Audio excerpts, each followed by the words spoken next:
Hello दोस्तों, HPGS John में सभी का बहुत बहुत स्वागत है। और मैं हरेंद्र आप लोगों के सामने फिर से उपस्थित हूँ ज्योग्राफी की एक नई क्लास के साथ। मित्रों, हमने पिछले वीडियो से भारत का भूगोल शुरू कर दिया है और अब इसे कंटिन्यू रखेंगे, ठीक है नहीं।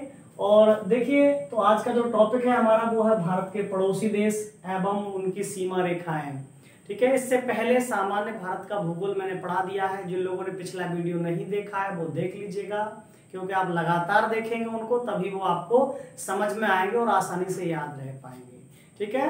और जिन्होंने मेरा चैनल सब्सक्राइब नहीं किया है वो चैनल को सब्सक्राइब कर लें। चलिए देखते हैं मित्रों। तो देखो, जैसा मैंने कहा भारत के पड़ोसी देश, अगर हम भारत के पड़ोसी देशों की बात करते हैं तो देखो, भारत के अगर पड़ोसी देशों की बात करें तो भारत के पड़ोसी देशों को हम दो तरह से डिवाइड कर सकते हैं। एक हम कहेंगे स्थलीय पड़ोसी और एक कहेंगे जलीय। एक कह सकते हैं जलीय पड़ोसी और एक कह सकते हैं स्थलीय। कैसे? स्थलीय पड़ोसी। तो अब जो जलीय पड़ोसी हैं उनकी संख्या 2 और स्थलीय पड़ोसियों की संख्या 7। ये मैंने जलीय वाले बिल्कुल जो नजदीक है वही लिए हैं। आप अगर देखेंगे तो इसमें केवल जो आएंगे वो है आपका पहला श्रीलंका, पहला है श्रीलंका और दूसरा है आपका मालदीव। पहला श्रीलंका और दूसरा मालदीव, ठीक है नहीं। ये दो देश हैं वो आपके जलीय पड़ोसी हैं। और आप सभी जानते हैं कि श्रीलंका तो बिल्कुल हमारे बहुत करीब है, 271 किलोमीटर की दूरी है भारत से श्रीलंका की, ठीक है ना। और मालदीव भी ज्यादा दूर नहीं है, मालदीव लगभग 450 किलोमीटर दूर है, ठीक है नहीं। तो मालदीव लगभग 450 किलोमीटर दूर है, याद रखिएगा। चाहे तो दूरी को भी देख लें, ये 271 किलोमीटर दूर है भारत से और ये लगभग 450 से 60 किलोमीटर है, लगभग 450 किलोमीटर दूर है, ठीक है नहीं। तो ये हमारे दोनों जलीय पड़ोसी हैं। इसके अलावा अगर तीसरे जलीय पड़ोसी को देखें और अगर अंडमान निकोबार को देखें तो मित्रों, अंडमान निकोबार के इस तरफ 150 किलोमीटर दूर, अंडमान निकोबार से इधर कितना 150 किलोमीटर दूर एक और देश पड़ता है जिसका नाम है इंडोनेशिया। क्या नाम है जिसका? इंडोनेशिया, ठीक है ना। तो अंडमान निकोबार के ये ज्यादा नजदीक है, याद रखना। पर ये वाले जो मैंने बताया आपको, मालदीव यहाँ पे पड़ता है और श्रीलंका ये है, तो ये दोनों जो है तटीय सीमा के ज्यादा नजदीक हैं, ठीक है ना। इसके बाद मित्रों अगर हम बात करते हैं स्थलीय देशों की, कि स्थलीय देश मैंने बताया 7 हैं, तो कहाँ कहाँ है तो देखो आप नक्शे पे देखते जाएंगे, ठीक है नहीं। मैं लिखना प्रारंभ करता हूँ कहाँ कहाँ है। देखिए, सबसे पहले अगर हम बात करते हैं तो बांग्लादेश। सबसे पहले देखो, मैंने आपको इनकी पिछले वीडियो में सबके जो सीमा रेखाएं हैं उनकी लंबाई कितनी कितनी जुड़ी हुई है भारत के साथ वो बता दिया है। तो देखो बांग्लादेश, ठीक है ना। बांग्लादेश के बाद दूसरा देखेंगे तो चीन, चीन के बाद तीसरा देखेंगे क्रम में तो पाकिस्तान, और पाकिस्तान के बाद देखेंगे क्रम में अगला चौथा नेपाल, नेपाल के बाद 5वां है आपका म्यांमार, म्यांमार के बाद 6वां है आपका भूटान, और भूटान के बाद जो 7वां है आपका वो है अफगानिस्तान। क्या है? अफगानिस्तान। तो ये देश हैं, ठीक है ना। 7 देश हैं। अगर इनकी स्थिति को देखें हम नक्शे पे तो मैप पे देखिए, आप लोग देख पा रहे हैं ये वाला जो यहाँ पड़ता है आपका, ये पाकिस्तान पड़ता है। क्या पड़ता है इस तरफ? तो ये पाकिस्तान है नक्शे पे, ठीक है ना। इसके बाद देखो यहाँ ये हिमालय है और हिमालय के जस्ट पीछे जो पड़ता है हम कहेंगे इसके पीछे की तरफ क्या पड़ता है? चीन पड़ता है, ठीक है। चीन के बाद देखो अगर हम यहाँ पे आएंगे तो यहाँ पे सटा हुआ नेपाल है, और नेपाल बीच में सिक्किम को देखे ही क्या है, ये नेपाल हो गया, तो इधर ये भूटान हो गया, ये सिक्किम का पार्ट है, तो इधर क्या हो गया, ये भूटान है, ठीक है। इधर नेपाल हो गया, भूटान हो गया। इसके बाद देखो ये वाला जो क्षेत्र है, ये वाला क्षेत्र आपका बांग्लादेश है, ये बांग्लादेश है, और यहां से नीचे को मिलता है, यहाँ पे है आपका म्यांमार, यहां से नीचे को है म्यांमार, ठीक है। अभी एक और रह गया, तो देखो यहाँ पे जो कुछ क्षेत्र मिलता है, ठीक है, वो किसका है? तो इधर जाके पड़ता है आपका अफगानिस्तान, अफगानिस्तान पड़ता है यहाँ पे आपका, ठीक है नहीं। तो देखिए आप लोग देख पा रहे हैं पाकिस्तान अफगानिस्तान, चीन, नेपाल, भूटान, बांग्लादेश और म्यांमार, इस तरह से है ये। ठीक है, अब इन 7 देशों से जो सीमा रेखाएं मिलती हैं वो 18 राज्यों की। कभी आपको पूछ लेगा कि कितने राज्यों की सीमा रेखाएं मिलती हैं, तो इन 7 से 18 राज्य मिलते हैं। कितने राज्य? 18 राज्यों की सीमा रेखाएं मिलती हैं। 18 राज्य एवं केंद्र शासित, केंद्र शासित भी इसमें ऐड करेंगे, तो केंद्र शासित और 18 मतलब ये टोटल है, राज्य और केंद्र शासित है ना, 18 की सीमाएं मिलती हैं। इसमें कुछ राज्य भी हैं और क्या है आपका, ऐसे सही रहेगा। ठीक है ना, तो राज्य और केंद्र शासित कुल मिला के 18 की सीमा रेखाएं इन देशों के साथ बनती है। ठीक है, तो कई बार आपको यह भी पूछता है कि कौन कौन से देश के साथ कौन कौन से राज्यों की सीमा रेखा मिलती है, तो ये भी बहुत जरूरी है, इंपॉर्टेंट है। तो आप देखेंगे, सबसे पहले मैं बांग्लादेश की बात करता हूं क्योंकि सबसे लंबी सीमा रेखा इसी की है। और बांग्लादेश की बात करें तो ये 5 राज्यों से मिलता है। बांग्लादेश जो मिलता है वो कितने राज्यों से? 5 राज्यों से। उन राज्यों के नाम आप यहाँ पे देख लेंगे कि कौन कौन से राज्यों से इसकी सीमा रेखा मिलती है। तो देखो, सबसे पहले अगर हम बात करें तो देखो, ये पश्चिम बंगाल से मिलता है। पहला हो गया पश्चिम बंगाल, दूसरा हो गया आपका मेघालय, मेघालय से मिलता है ये मेघालय। तीसरा मिलता है मेघालय के बाद मिजोरम से, तो मिजोरम तीसरा हो गया। मिजोरम के बाद ये इसमें मिलता है आपका त्रिपुरा, त्रिपुरा से मिलता है, तो त्रिपुरा कौन सा हो गया इसमें?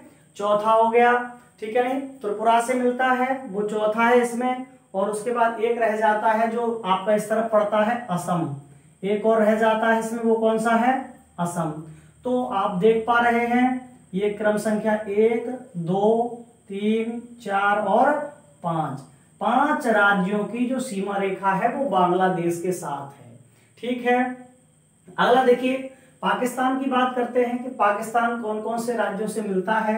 तो सबसे पहले आप लोग देख पा रहे हैं, ये नीचे की तरफ गुजरात है। ठीक है, नहीं, ये कौन सा राज्य है? तो गुजरात। तो देखो, इसके मैं यहां लिख देता हूं क्रम से। ठीक है, नहीं, ऐसा नक्शे पे नहीं, ऐसे यहां मैं लिख रहा हूं, आप समझिएगा। पहला गुजरात है, गुजरात के बाद ये मिलेगा आपका दूसरा राजस्थान से मिलेगा, राजस्थान। ठीक है ना, और राजस्थान के बाद जो ये तीसरा मिलेगा आपका, ऊपर की तरफ जाएंगे तो ये मिलेगा, वो मिलेगा आपका पंजाब से, पंजाब से मिलेगा आपका, क्योंकि यहाँ पे पंजाब आएगा क्रम में। तो पंजाब, पंजाब के बाद जाएंगे ऊपर की तरफ, जम्मू कश्मीर से मिलेगा ये जम्मू कश्मीर। और जम्मू कश्मीर के बाद अगर देखेंगे 5वां, तो वो लद्दाख है। कौन सा है? लद्दाख है, तो लद्दाख से मिलता है। तो आप लोग देख पा रहे हैं ये राज्य मिलते हैं आपके पाकिस्तान के साथ। अच्छा, अफगानिस्तान के साथ आप लोग देख पा रहे हैं केवल एक ही मिलता है, वो कौन सा है? तो लद्दाख। पहले जम्मू कश्मीर मिलता था, लेकिन जब से ये केंद्र शासित हुए हैं तब से लद्दाख ही मिलता है केवल। ठीक है, अब देखो, अगला जो क्रम में बात करेंगे वो करेंगे चीन की। और देखो, चीन से जो मिलते हैं आपके, वो कौन कौन से मिलते हैं? तो देखो, इससे भी 5 मिलते हैं चीन से। कौन कौन से? पहले की बात करें तो सबसे पहले जो मिलेगा आपका यही मिलेगा, लद्दाख, लद्दाख मिलेगा भैया। दूसरा जो मिलेगा आपका यहाँ हिमाचल मिलेगा, इससे नीचे हिमाचल प्रदेश, तो हिमाचल प्रदेश। हिमाचल प्रदेश के बाद तीसरा मिलेगा आपका, वो मिलेगा क्रम में, यहाँ पे हिमाचल मिलेगा, नीचे उत्तराखंड आ जाएगा, तो उत्तराखंड। और उत्तराखंड के बाद अगर चौथे की बात करेंगे तो चौथा फिर यहाँ पे जाके सिक्किम मिल जाएगा, सिक्किम मिलेगा इससे। सिक्किम के बाद अगर 5वें की बात करेंगे तो फिर ये वाला मिलेगा, अरुणाचल प्रदेश, अरुणाचल प्रदेश। ठीक है ना, तो इस तरह से 5 जो है राज्य वो चीन के साथ मिलते हैं। ठीक है ना, अब अगर हम बात करते हैं नेपाल की, तो नेपाल के साथ भी 5 राज्य मिलते हैं। वे कौन कौन से हैं? ठीक है, तो उनको देखिएगा। सबसे पहले अगर हम बात करें नेपाल के साथ जो सीमा बनाता है वो है आपका यहाँ पे उत्तराखंड, उत्तराखंड इसके साथ मिलता है। दूसरा है उत्तराखंड के बाद आपका उत्तर प्रदेश, तो उत्तर प्रदेश इसके साथ सीमा बनाता है। और तीसरा है उसके बाद आपका क्रम में बिहार, तो बिहार है। बिहार के बाद यहाँ पे आपका पश्चिम बंगाल मिल जाता है ऊपर की तरफ, थोड़ा सा नक्शे पर देखना दिख जाएगा आपको। और अगला रह जाता है फिर सिक्किम, सिक्किम ठीक है ना, ये वाला। तो यहाँ पश्चिम बंगाल मिलता है, यहाँ पे सिक्किम मिलता है। तो 5 जो है वो राज्यों की सीमा मिलती है आपकी नेपाल के साथ। अब इसके बाद अगर बात करें हम तो क्रम में आ जाता है भूटान, और भूटान मिलता है आपका 4 के साथ। भूटान कितने के साथ मिलता है तो देखिए 4 के साथ। पहले ये आप लोग देख पा रहे हैं, देखो भूटान के मैं यहाँ पे लिख देता हूं, ठीक है, दिख रहा होगा यहाँ पे। भूटान का देखिए पहला सिक्किम मिलता है भूटान के साथ, सिक्किम मिलता है भूटान के साथ। दूसरा मिलता है आपका अरुणाचल मिलता है, अरुणाचल प्रदेश मिलता है। अगला इसके साथ असम मिलता है। तीसरे की बात करें असम मिलता है इसके साथ, ठीक है ना। और असम के बाद एकमात्र जो रह जाता है राज्य वो है आपका सिक्किम, वो सॉरी कौन सा रह गया, पश्चिम बंगाल रह गया भाई, है नहीं, पश्चिम बंगाल रह गया। ये थोड़ा उधर बन गया है, थोड़ा यहाँ पे होना चाहिए था, ठीक है नहीं। तो याद रखना यहाँ बंगाल भी मिलता है इसके साथ, पश्चिम बंगाल भी मिलता है इसके साथ, ठीक है। तो 4 राज्य मिलते हैं आपके भूटान के साथ। अब बात करते हैं म्यांमार की, तो म्यांमार के साथ भी 4 मिलते हैं। कौन कौन है देखिए, तो सबसे पहले अरुणाचल, सबसे पहले जो मिलेगा म्यांमार के साथ वो मिलेगा, पहला यहां लिखता हूं, अरुणाचल प्रदेश नहीं मिलेगा, अरुणाचल प्रदेश सबसे पहला, ठीक है। दूसरे की बात करेंगे तो नागालैंड मिलेगा इससे। नागालैंड के बाद अगर तीसरे की बात करेंगे जो म्यांमार से टच करता है आपका, वो है मिजोरम। कौन सा है भाई क्रम में, मिजोरम है। और मिजोरम के बाद है मणिपुर।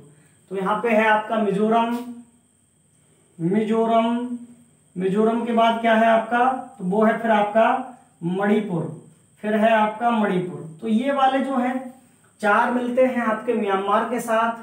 अब कोई बचा क्या, अब कोई बचा क्या, सभी हो गए ना, 1 2 3 4 5 6 7 सभी हो गए।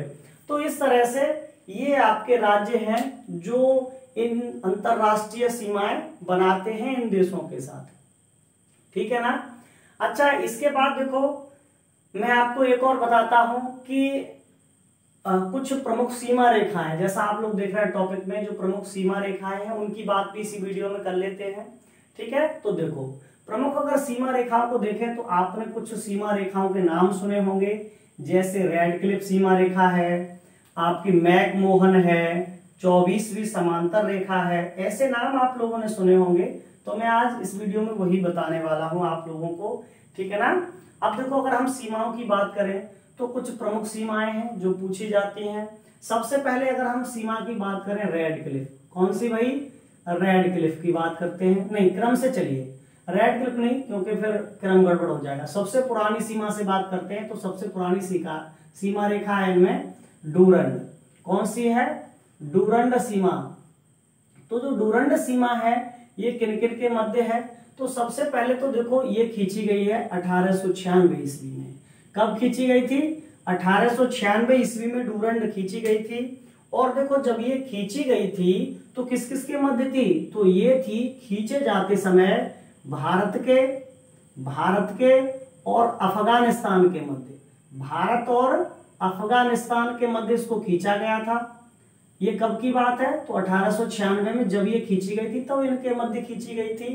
पर आप लोग जानते हैं कि वर्तमान में कहाँ है। अगर हम वर्तमान की बात करें कि ये वर्तमान में किन के मध्य है, वर्तमान में किन किन के मध्य में है, तो ये वर्तमान में चली गई है भैया पाकिस्तान। किसके मध्य में, तो वर्तमान में ये पाकिस्तान और अफगानिस्तान के मध्य है, पाकिस्तान और अफगानिस्तान के मध्य है। देखिए अगर मैं नक्शे पर दिखाऊं आपको तो आप ऐसे देखिए, ध्यान दें, ये पाकिस्तान है भाई, ऊपर की तरफ मैंने कहा अफगानिस्तान है, ठीक है ना, ऊपर की तरफ क्या है, अफगानिस्तान है। और देखो ऐसे अगर नक्शे को हम देखें तो यहाँ पे ऊपर अफगानिस्तान है, और पहले जब ये जो था आप लोग देख पा रहे हैं ये पाकिस्तान है, और पाकिस्तान का पाकिस्तान के ऊपर की तरफ ये क्या है, ये इस तरह से अफगानिस्तान है। तो जो ये वाली सीमा रेखा है, ये वाली जो सीमा रेखा है वो क्या थी, तो ये वाली सीमा रेखा ही थी आपकी डूरंड। क्योंकि इस समय ये तो रेखा थी नहीं, ये तो भाई उस समय ये रेखा थी नहीं, क्योंकि पाकिस्तान तो भारत का ही अंग था, ठीक है नहीं। तो ये वाली रेखा खींची गई थी, तब भारत और अफगानिस्तान के मध्य में थी। लेकिन जैसे ये वाली सीमा रेखा खींची गई 1947 में, तब से ये कहां चली गई है, तो भी अफगानिस्तान और पाकिस्तान के मध्य है, ठीक है ना। तो याद रखना इस पॉइंट को। अच्छा, इसके बाद देखो अगली अगर सीमा रेखा की बात करें, तो अगली सीमा रेखा देखो वो है आपकी रेड क्लिफ। कौन सी है, तो मैं दूसरी सीमा रेखा बता रहा हूं आपको। एक तो ये हो गई, वो है आपकी रेड क्लिफ। और जो रेड क्लिफ सीमा रेखा है, अगर मैं इसकी बात करूं रेड क्लिफ की, कि ये कहां कहां है, ठीक है नहीं। तो सबसे पहले ये कब खींची गई, तो इसका जो डेट भी याद रखना आप, 17 अगस्त 1947 को ये खींची गई थी, ठीक है ना। 17 अगस्त 1947 को ये सीमा खींची गई थी। और एक और विशेष बात है कि इसको जो खींचने वाला था वो बॉर्डर कमीशन था, ठीक है नहीं। कभी पूछ लेता है कि इसको जो खींचा है वो किसने खींचा, तो इसके खींचने के लिए एक कमीशन आयोग गठित किया गया था, बॉर्डर कमीशन। कौन सा आयोग था, वो था आपका बॉर्डर कमीशन। तो बॉर्डर कमीशन ने इसको खींचा है। कभी पूछा जाता है कि बॉर्डर कमीशन के अध्यक्ष कौन थे, इसके अध्यक्ष पूछ लेता है कई बार, तो रेड क्लिफ थे, सिरिल रेड क्लिफ नाम था उनका, Cyril red Cliff, Cyril red Cliff उनका नाम था। तो रेड क्लिफ जो रेखा खींची गई वो सिरिल रेड क्लिफ के द्वारा खींची गई। कई बार पूछता है कि किस किस के मध्य है ये रेखा, तो देखो जो रेड क्लिफ रेखा है, अगर हम इसकी बात करें तो ये भारत और पाकिस्तान के मध्य है, भारत और पाकिस्तान के मध्य है। इसके अलावा ये भारत और बांग्लादेश के मध्य भी है, भारत और बांग्लादेश के मध्य भी है, भारत और बांग्लादेश। इसका कारण क्या है, ऐसा कैसे हो गया भाई, दो दो के मध्य कैसे हो गई, तो उसका कारण है कि पहले जो बांग्लादेश था, पहले जो बांग्लादेश था इसका नाम पूर्वी पाकिस्तान था, और ये पाकिस्तान का ही भाग था, 1971 से आजाद हो गया है, ठीक है ना। तो याद रखिएगा ये वाली जो सीमा रेखा है ना, ये वाली जो सीमा रेखा है वो क्या है, रेड क्लिफ है। त्रिपुरा को छोड़ के, त्रिपुरा को छोड़ के ये रेड क्लिफ ही है, ठीक है नहीं। त्रिपुरा में अगर पूछा जाए यहाँ पे कौन सी रेखा है, तो जीरो लाइन कहते हैं उसको। कौन सी है वो, जीरो सीमा रेखा है, वो त्रिपुरा में है, ठीक है। तो याद रखना। अगला देखिए रेड क्लिफ रेखा, ये वाली रेखा है, आप लोग देख पा रहे हैं नक्शे पे, ये वाली रेखा अगर ये पाकिस्तान है तो ये वाली रेखा रेड क्लिफ है। पर मैं आपको एक बात और बता देता हूं, ये रेखा रेड क्लिफ जरूर है पर वास्तविक नियंत्रण यहाँ पे नहीं है हमारा। तो कभी पूछा जाए कि भारत और पाकिस्तान के बीच वास्तविक जो रेखा है, तो वास्तविक रेखा का मतलब ये है कि देखो इस तरह से अगर हम बात करें तो ये वाला जो क्षेत्र है वो सभी जानते हैं कि पीओके है, पाक अधिकृत कश्मीर है। ये वाला क्षेत्र क्या है भैया, ये वाला क्षेत्र है पाक अधिकृत कश्मीर, ठीक है। इसको अगर इंग्लिश में फुल फॉर्म देखें इसका, तो हम कहेंगे पाक ऑक्यूपेड कश्मीर। इसको अगर देखें तो क्या कहेंगे, पाक ऑक्यूपेड कश्मीर। तो ये पाक ऑक्यूपेड कश्मीर है या पाक अधिकृत कश्मीर है, ठीक है ना। तो पाकिस्तान ने इस पर कब्जा करके रखा है। तो ये वाली जो सीमा रेखा है, इस सीमा रेखा को जो आपको दिख रही होगी डॉटेड में, इस सीमा रेखा को बोलते हैं LOC। ये वाली सीमा रेखा कौन सी है, LOC, line of control, line of control. और इसी का पुराना नाम है आपका सीज फायर लाइन, ठीक है नहीं। लाइन ऑफ कंट्रोल का ही पुराना नाम क्या है, तो याद रखिएगा इसका पुराना नाम है सीज फायर, सीज फायर, ठीक है नहीं। सीज फायर रेखा या सीज फायर लाइन, तो वो भी इसी का पुराना नाम है, याद रखना। वर्तमान की अगर बात करें तो पाकिस्तान की और जो भारत की फौजें हैं वो इसी रेखा के इर्द गिर्द रहती हैं, ठीक है ना। अगला देखो एक और रेखा बता देता हूं पहले, उसके बाद कुछ इस विषय में और बताऊंगा थोड़ा सा। तो एक और जो रेखा है आपकी वो है मैकमोहन। कौन सी रेखा है एक और, तो एक और रेखा का नाम है आपका मैकमोहन रेखा, ठीक है ना। कौन सी रेखा है, तो मैकमोहन रेखा। और कभी पूछा जाए कि मैकमोहन रेखा किन किन के मध्य है, तो मैकमोहन रेखा है आपकी, सभी जानते होंगे, चीन के साथ, है ना। तीसरी जो रेखा है उसका नाम क्या है, मैकमोहन रेखा। ठीक है, कब खींची गई थी, तो इसकी डेट थी 27 अप्रैल। ये 27 अप्रैल 1914 में खींची गई थी। 27 अप्रैल 1914 को खींची गई मैकमोहन रेखा। अब देखो किन किन के मध्य है ये, तो ये है आपका भारत और चीन के मध्य, भारत एवं चीन के मध्य है, भारत और चीन के मध्य। और कहाँ पे है ये, तो देखो इस क्षेत्र में है, इस क्षेत्र में है, भूटान के बाद का जो क्षेत्र है ना, अरुणाचल वाला, इस क्षेत्र में जो रेखा है चीन और भारत की, वो मैकमोहन रेखा है। ठीक है, पर अगर हम वास्तविक बात करें यहाँ चीन वाली भी, तो देखो यहाँ से कुछ ये पार्ट यहाँ पे पाकिस्तान के अधीन था, वो उसने चीन को दे दिया। उसके अलावा ये जो पार्ट है, ये वाला पूरा पार्ट, ये वाला, इस पार्ट को बोला जाता है अक्साई चीन। क्या कह दिया जाता है इस पार्ट को, तो इस पार्ट को कह दिया जाता है भैया अक्साई चीन। देखो मैं लिखता हूं इसको अक्साई चीन। ये जो भाग है वो अक्साई चीन का है। और ये जो रेखा आप लोग देख पा रहे हैं, इस रेखा का नाम है LAC, जिसका फुल फॉर्म होता है लाइन ऑफ एक्चुअल कंट्रोल। इसका फुल फॉर्म क्या है, लाइन ऑफ एक्चुअल कंट्रोल। तो वास्तव में ये वाली रेखा पर हमारी जो फौजें हैं वो खड़ी होती हैं। ठीक है नहीं, ITBP इस यहाँ जो सुरक्षा में लगती है, तो वो यहाँ पे लगती है। ठीक है ना, और चीन की फौजें भी यहाँ पे लगती हैं। तो LAC वास्तविक अभी नियंत्रण रेखा है भारत और चीन के मध्य में। और देखो ये दोनों कब कब से हैं, तो मैं आपको बता दूं, जैसे चीन के साथ हमारा जो युद्ध हुआ था 1962 से, ये रेखा कब से है LAC, तो 1962 से है। और LOC कब से है, तो ये 1971 से है। पाकिस्तान के साथ जो युद्ध हुआ था ना 1971 में, तब से ये वाली रेखा है। ठीक है, अच्छा इसके अलावा देखो कुछ एक दो पॉइंट और हैं, वो समझो। एक रेखा है आपकी 24वीं समांतर रेखा। चौथी रेखा को देखना, तो एक रेखा है 24वीं समांतर रेखा। तो जो 24वीं समांतर रेखा है ये किन किन के मध्य है, तो ये है पाकिस्तान और भारत के मध्य, पाकिस्तान और भारत के मध्य है ना, पाकिस्तान और भारत के मध्य। तो कुछ लोगों को अजीब लग रहा होगा, तो मैं बता दूं, देखो जो रेड क्लिफ है वो भारत मानता है अपनी तरफ से, जबकि पाकिस्तान मनाही करता है उसका। पाकिस्तान कहता है कि 24वीं समांतर रेखा है, और विशेष तौर पे ये इस क्षेत्र में है। यहाँ पे देखिए आप ये देख पा रहे हो, ये वाला क्षेत्र, तो इस क्षेत्र में है, मतलब कक्ष। ये कहाँ क्या क्षेत्र है, तो कक्ष का रण आपने सुना होगा। तो कक्ष के रण या गुजरात के साथ जो सीमा रेखा मिलती है वो 24वीं समांतर रेखा है भारत और पाकिस्तान के साथ। ठीक है ना, तो इसको भी याद रखना।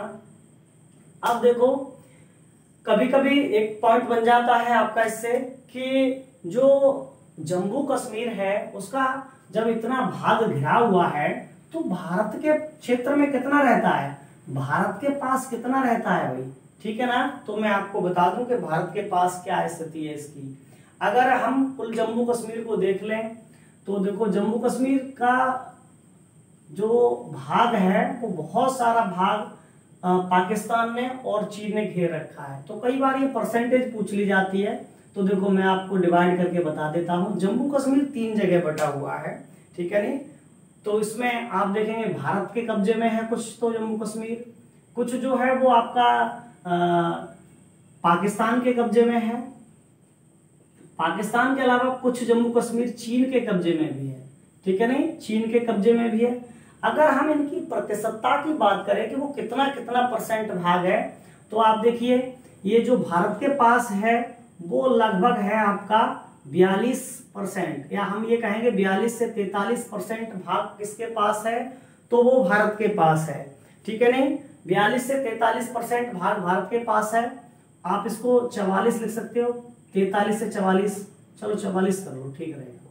44% भाग किसके पास है, तो वो आपका भारत के पास है। और अगर बात करते हैं कि 40 से 41% किसके पास है, तो लगभग, ये सब लगभग में थोड़ा थोड़ा इधर उधर हो सकता है, 1-2 पॉइंट। ठीक है नहीं, कहीं यहाँ 43 दिया होगा, ठीक है, तो परेशान न हो जाए, कहीं 44, और यहाँ कहीं 41 दिया होगा।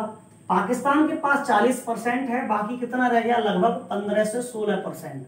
तो 15 से 16% जो चीन का भाग है उस पर किसका कब्जा है, वो सॉरी कश्मीर का जो 15 से 16% भाग है उस पर किसका कब्जा है, तो वो चीन का कब्जा है। ठीक है, नहीं तो याद रखिएगा, ये भी आपको एग्जाम में पूछ लिया जाता है, महत्वपूर्ण है। तो इस तरह से ये कुछ सामान्य क्वेश्चन थे इनसे बनने वाले। ठीक है, नहीं अगले वीडियो में हम लोग पढ़ने वाले हैं भारत के द्वीप और द्वीप समूह। ठीक है मित्रों, तो तब तक के लिए पढ़ो पढ़ाओ लाइव बनाओ HPGS जोन। और हाँ, जिन लोगों ने चैनल सब्सक्राइब नहीं किया है, ठीक है, तो वो चैनल को सब्सक्राइब कर लें। ठीक है मित्रों, धन्यवाद।